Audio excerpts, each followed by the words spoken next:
I'd like to first thank, of course, the exhibition selection committee for trusting me with the selection for this very special exhibition.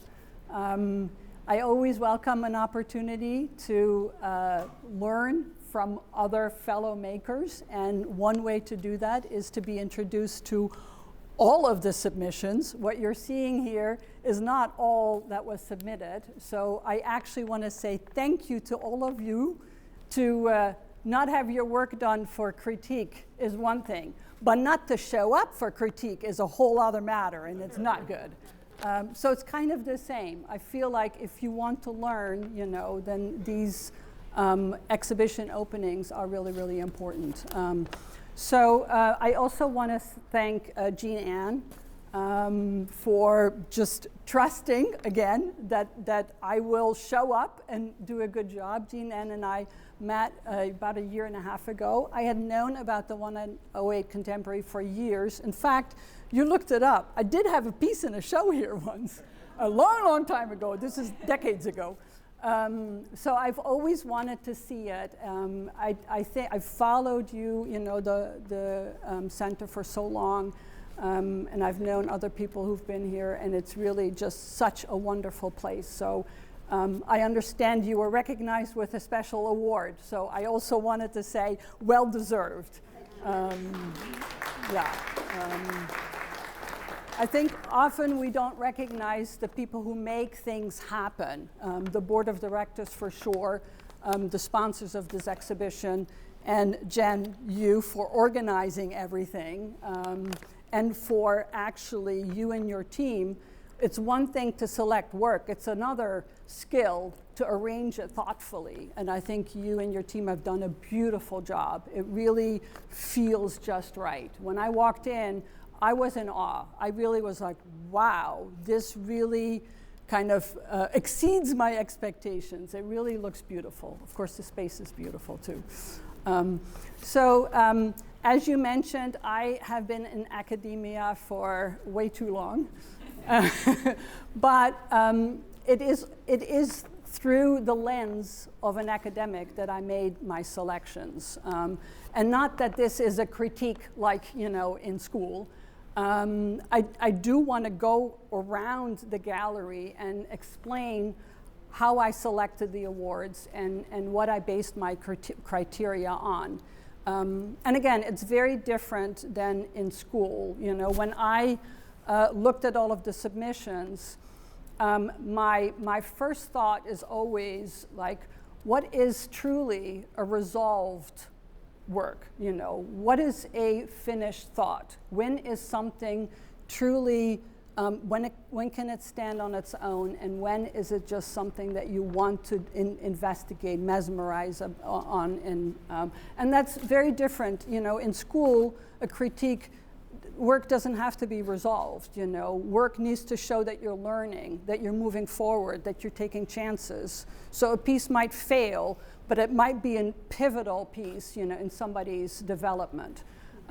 So for those of you whose work was not selected, the work probably was important for you to start doing more work and to do, I often say that the whole purpose of the work is often to do better work after, So the purpose is you've done this and the next piece will be better. So the more you do, they say 10,000 hours will get you there. Will result in, well-considered, and resolved work. So I've made some selections here, and these are awards, and I will be totally honest with these awards. When I looked at the submissions and when I made my selections, in my mind, I had these awards, kind of selected. And when I walked in, everything changed. So that's also, something that I feel all of you need to know. Fine craft does not translate well, from the digital. So it really is one thing to judge and to, select and evaluate work from a digital submission and imagine what it might feel like, or what the scale might be. There might be dimensions, you know, on a piece, but when you're face to face with something, those dimensions all of a sudden are very different. So that was very interesting this time. And it proved again that with craft, material is of the essence, you know, the material handling and material and process. It doesn't translate, you know, it's not a photograph, you know, and not even a painting, you know. They translate quite well digitally, and craft doesn't. So what I would suggest is knowing that, you know your work, you're familiar with, you know, what it is that you do and why you select the materials. But somebody else who doesn't know that doesn't see that in a digital submission. So the more you can do to highlight, you know, what's the texture? Like, what are these beads? What are they doing? How are they layered? You know, how does that sit on the base? So details are critical. In fact, you know, when I walked around and I said, I was pleasantly surprised because there were submissions where I thought, okay, this is nice. But when I saw it in person, I'm like, I'm glad I selected this because this is really nice, like very intricately done. So some of the submission photographs were blurry or were not actually taken in good lighting. And that really hurts the work. That really impacts, you know, whether you get selected or not. And then there were pieces where I had no idea really what I was looking at. And, you know, I mentioned there were a lot of submissions that were mixed media. And you, as the maker, are so familiar with your materials that it's obvious to you. But if somebody has never seen your work, they might be like, well, what is that? Is that felt? Is that paper? Is that, okay, so I can look at the, you know, like the descriptions, of course, and that will make it clear. But if that's not obvious from the beginning, then your first impression sort of is a lasting impression. Your first thoughts that you have when you see the work, they often stay. And then, you know, you have to like get over that when you say, oh, this is much bigger than I thought, or it's much smaller. So in general, I don't want to stand here lecturing to you. I would love to go around and, you know, unpack some of these ideas and thoughts that I have, talking specifically about the work. But in general, I want to say that the work that is represented in this show, just like I said in my artist statement, or in the, not the artist statement, the juror statement, is a beautiful representation of where fine craft is, you know. And for this to be a member show from just this region, it's really very exciting to see such high caliber work in this area, you know. So it's kudos to all the support systems that are in place.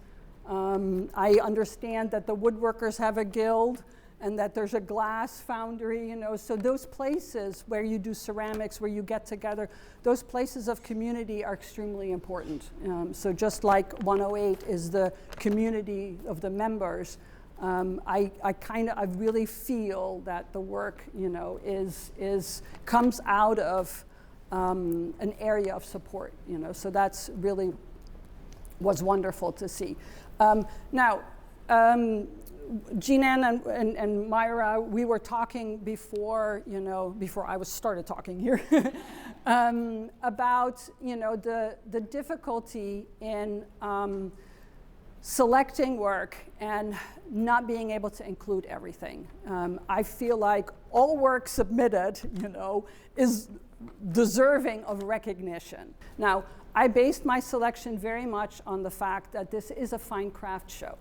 There were submissions where I thought, well, that's a painting. Yeah, there might be some thread in there, but that's a painting, you know, or that's a photograph. Or, you know, materials where I thought, you know, that really isn't traditionally what fine craft materials are. And mixed media, okay, there are some things that include materials that are part of the craft tradition. So I was actually quite specific with the selections, and I did not want to include things that maybe were great pieces, but that did not fit the criteria. I also wanted to include many pieces, so there was a very large submission. And when I first went through the submissions, I had selected that thinking, that's a great piece. You know, that person should get recognition. Yeah, it's a great piece. When the show started coming together and I had 50 pieces and I had to narrow it down to 35, it was like, I have to eliminate it. It's too big. It takes up the space that 5 or 6 other people could get in, you know, could be recognized. So I have to eliminate it. And I think that's something that you as artists need to consider is this is a group show. So you might not want to submit something that is so large that, you know, it makes it hard to be included. So that's just in general, just some things that I feel like you need to know, you know, that I do have filters, you know, when I make my selection. The hardest thing actually this afternoon was these awards because the awards are very specific. You know, I'm standing here and I'm looking at the wood and, you know, I said there were a lot of wood submissions. I would say the woodworkers are not getting an official award, but to me, this person, for example, you know, Michael. So Michael has 2 pieces in the show, and Joe, is it? Yeah, Joe has 2 pieces in the show. You're the only artists that have 2 pieces in the show, and to me, that is recognizing that I feel that the wood turning is very, very high caliber. You know, I stood here very, very long time thinking, this really needs to be recognized because it's beautiful. It's so well done. You know, this. The wood really needs to be recognized as being, you know, of the highest quality. When I saw that this was hackberry, I'm cutting down lots of hackberries in my, because the Kansas Forest Service said you need to get rid of those there, and they are shade trees, and they need to, so if you want more hackberry trees, I have plenty. But it, you know, seeing that, I'm like, wow, that's beautiful. Hackberry is beautiful. This is really, really, you know, amazing. So I would say the wood is a really good example of craft transcending. You know, when you understand your materials the way these woodworkers do, then you're able to transcend that material and let it speak. You know, it's not, I don't feel that these pieces are forced. It's not like, you know, I need to make this wood do what I want it to do, but really just listening to the material and saying, what do you want to become? What do you want to be? How do you make the wood speak, you know, and how do you let it just shine in that sense? So I want this actually not to be so much like a lecture, but I would like for this to be a conversation, if possible, as we're going around. And maybe the artist, if they are, you know, present, can talk a little bit about their work. I will tell you what I see and why I selected it. You know, it's like by observation. And I can sense maybe what is going on in the work, but I don't know what it took. I don't know what, you know, you're really like wanting to say. So I would like to actually start over here. I selected your work for the Art and Craft Dialogue Award. And, you know, I mean, I can read the whole award. It really is, the Art and Craft Dialogue Award is given to an artist whose work challenges the categorization of art and craft and reflecting on the commitment to refining. So when I walked through the exhibition, and again, the submission was great, and I knew I wanted it in the show, but it really was when I was face to face, you know, with this and looking at it, the term arresting came up, you know, like, wow, this is really arresting. It makes me slightly uncomfortable. And, you know, it really brings up so many thoughts, you know. My head is just like, wow, okay.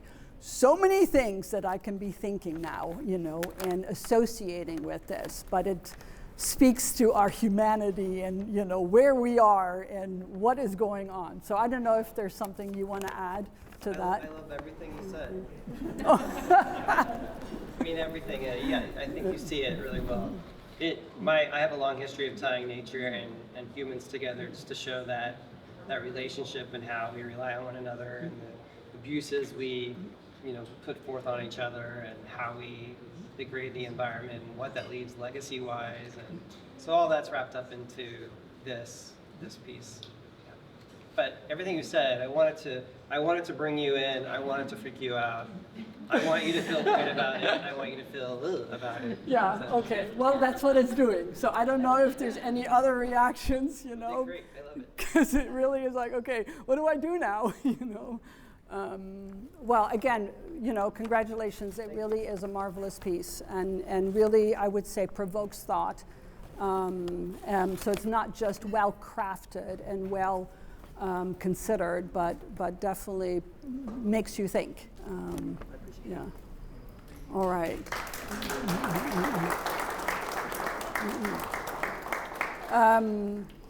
So I'm going to go through here. What I loved about this piece is the fact that every single object has been touched, meaning has been transformed. So it is taking a material and transforming it. And by transforming all of these, you know, objects with that one material, they're united, and yet they're individual. So there's so much in this piece that I love. Of course, the beadwork, you know, it's a great example of combining materials. They're individual units, they're individual statements, and they work as a whole. Also, you know, like I was debating here, like, okay, this also makes me think about, you know, being enclosed and maybe, you know, being celebrated, and, you know, so many things come up with this piece. So I wanted to recognize this and say, there were some pieces where I'm like, okay, which one? But I want to go on to where Myra is standing, right here. So I gave you the Innovation Award because when I look at, again, first of all, it's so meticulously done. I like, even on the digital submission, I'm like, I just want to see that in person, you know? I just want to kind of touch those threads with my eyes. It is so well crafted. Again, also, you could get the Craftsmanship Award. So many people could get that. But what I love is that it speaks about needlework. It speaks about stitching. It speaks about weaving. And there's paper involved.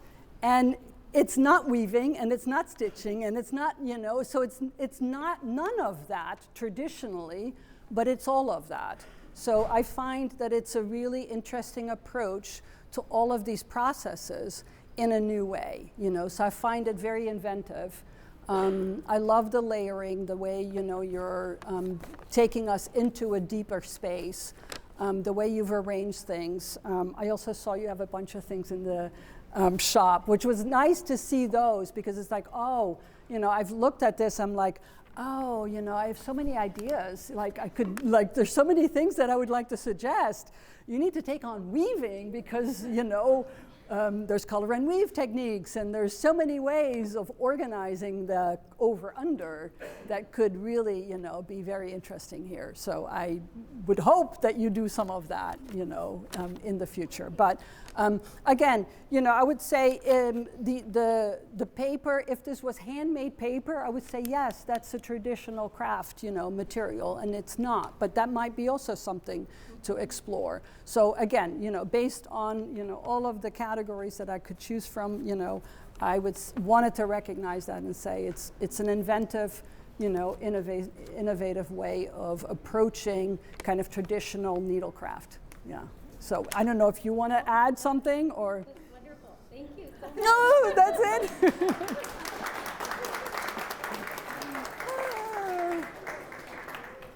Okay, well, I hope you take on weaving.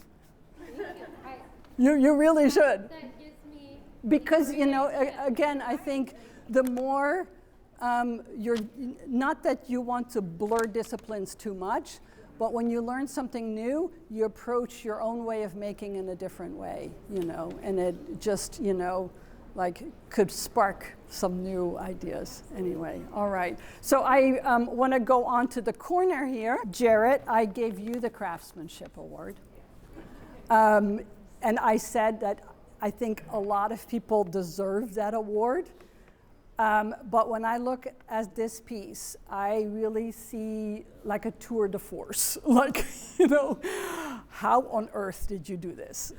That really, you know, so I'm mesmerized by it. I want to start off by saying that when I looked at the submissions, you had another submission, a lamp. And then there was this piece. But the information for this piece was missing, you know, so I had to ask Jen for like, what am I looking at, you know, like give me the information. And that took a little while. So meanwhile, I looked at the lamp, I'm like, no, you know, I think this one has some intricate areas and there's an interesting geometry. I like this. But because I saw the lamp, I actually thought that this was about this big. So all along, I'm thinking I'm selecting something that's about that size. And I thought, you know, you have good eyes. That's really intricate. That's really, you know, like, said, you know, can't wait to see that in person. So then finally, when I was sort of almost done with the selections, Jen sends me the work, the information, and I look at the dimension and I'm like, what? Like, this is a table? This is like huge. What? So then, of course, I was intrigued. I'm like, okay, well, I want to see this, you know. So when I saw it, I was even more mesmerized by it because the angles in this are fascinating. It's like, how did you figure this out?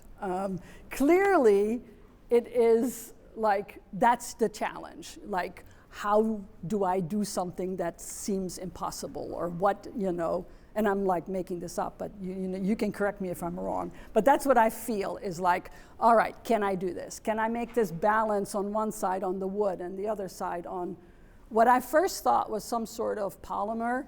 And in fact, at first I'm like, I'm not sure if I like that blue, you know, it's kind of like a polymer or something like that. And then I look carefully, I'm like, that's plywood. That's layered plywood. So now my question is, how on earth did you do this? Because as a weaver, I think like an architect. I think things through and I plan. I'm like, I don't know how you would plan this. So how do things interlock? Like, can you talk about this? So basically the geometric form is one sculpture with the other one interweaving it, and the geometric form was one whole unit. And then so what I did is I set it in there and started stacking pieces around it. And then so the plywood is stacked around it? Yes. And then what I did is I traced it with like a Sharpie, so that I disassembled it and removed the geometric form. And then, so basically the blue sculpture is about 5 or 6 pieces, and there's threaded inserts and bolts from the bottom. And so it disassembles so that I could sculpt it and then paint it and then set it in there and build it back around it. And so it's a puzzle. It's a puzzle. It's a puzzle. Okay. Well, I really thought that puzzle deserves the Craftsmanship Award. So congratulations. Thank you for explaining that.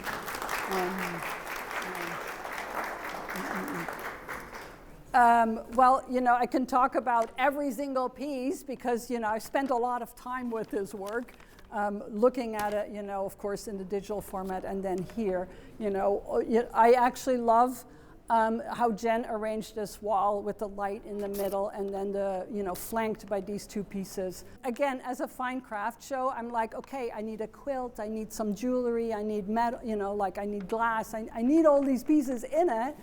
So I was like, great, and there's a weaving. And also this, I feel like it's beautifully arranged, you know. It really, it's one thing to weave something, but then to take it off the loom and shape it to become something else. I think it's marvelously done, you know, and the material really speaks. So I love the way the cotton drapes. We're going to go around though. Jonathan, same thing when I first selected, you know, your work. I'm like, oh, you know, it's nice to have glass. This was the first, or, you know, we have 2 glass pieces. I said, this is great because this isn't your typical glass, you know. I love the piece in the corner there, you know, was the first one I selected. I'm like, yes, that is the glass that really needs to be in a fine craft show. But when I saw these 2 pieces, I'm like, that is, you know, glass the way I don't know it. So I find it interesting that a material can speak in a different way. I gave you the Contemporary Design Award because I feel like these 2 pieces are so minimal in form and in material and in handling and in color. It brings out, or it brings up the idea of simple, okay, and simple not in simplicity, but when forms are simple, they have to be perfect, meaning this is clarified vision, you know, this is really the essence of that seed. You called it mustard seed. So the essence of the seed is represented here. You don't need anything else, you know, like this is pared down. I love the fact that there's 2 and that it's a conversation between the 2. And the idea of balance, of course, comes in, and I'm sure that's something that occupies your mind. Like, how do I balance something that is actually quite heavy? I'm sure it's heavy. I mean, glass is heavy, you know. And how do I balance this? It's precarious. It can also break, you know. So I find it interesting for many reasons. But I would say, you know, to pare things down to like the essence, to talk about this conversation of steady and precarious and the balance and the, you know, that we basically need both. So I don't know if you want to say something about it. Am I like totally off? Or? Oh, that was awesome. Yeah, when I talk about my work, it's all about balance. Kind of like referring to certain moments in life, like the one that's really balanced looks like it can fall over at any moment. Like a perfect moment is very fleeting. And so it's important to also find the beauty when everything's off balance, which is what the one on the right would represent. And then I've had people try and split these up and ask to buy one, and I don't let them, because I refer to like, you don't get to choose what good and bad comes with things. You gotta like take it for its duality. And so duality. You're talking about them being together, and balance is like the first word I would use to talk about my work. And yeah, that your description means a lot. I appreciate it. Okay, well, thank you. But yes, it means, you know, the duality of it, as I think, is what, you know, like captured my imagination, you know, and to say so much of it is, you know, we need both, you know, we need the positive, the negative, you know, we need both.